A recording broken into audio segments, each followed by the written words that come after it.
Hierdie boodskap na toe gebring deur Skatte in die Hemel. Gaan sluit graag by ons Facebookgroep aan vandag. Vandag se skriflesing kom uit 1 Korintiërs 9 vers 24. Weet julle nie dat die wat op die baan hardloop wel almal hardloop, maar dat een die prys ontvang nie? Hardloop so dat julle dit sekerlik kan behaal. Vandag se boodskap is getiteld Rolmodel. Die Olimpiese Spele is verby.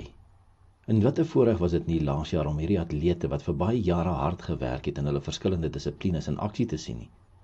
In die jare wat daarop gaan volg, gaan ons nog telkens nog beelde sien wat die kameras vasgevang het tydens hierdie skouspel. Daar gaan die beelde wees van mense wat getriomfeer het, wat die hoogte sport bereik het, 'n goue medalje. Dan gaan daar beelde wees van mense wat bitter teleurgesteld is oor hulle mislukking. Wat die kamera vasvang is die oomblik van sukses of teleurstelling. Die groter prentjie gaan egter nie daar wees nie. Die harde werk wat die atlete ingesit het, gaan by ons as kykers verbygaan. Net besonderse stories gaan vertel word. Die positiewe egter is die baie rolmodelle wat na vore gaan tree. Rolmodelle met 'n positiewe boodskap.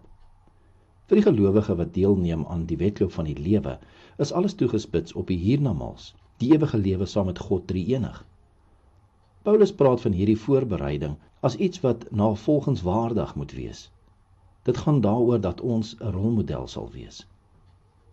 Rolmodelle het dit egter nie altyd maklik nie. Hulle word deurgangs onder die vergrootglas geplaas. Kameras agtervolg hulle en dit wat hulle sê of doen word in die fynste besonderhede ontleed. Die uitdagings vir my en vir jou as gelowiges, wat ook rolmodelle is om uit te gaan en so te gaan leef dat ons optrede harder en duideliker as ons woorde praat.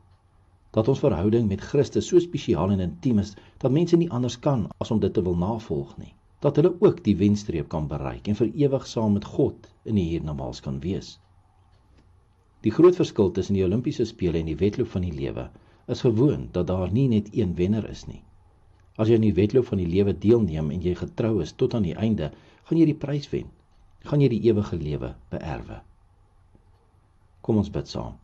Ons hemelse Vader, baie dankie dat ons 'n rolmodel mag wees. Deur die Heilige Gees help ons om in handel en wandel navolgenswaardig te wees. Ons bid dit in Jesus se naam. Amen. As jy soortgelyke boodskappe wil ontvang maandag tot Vrydag, sluit aan by ons WhatsApp broadcast groep. Stuur net jou nommer na 072 581 2973.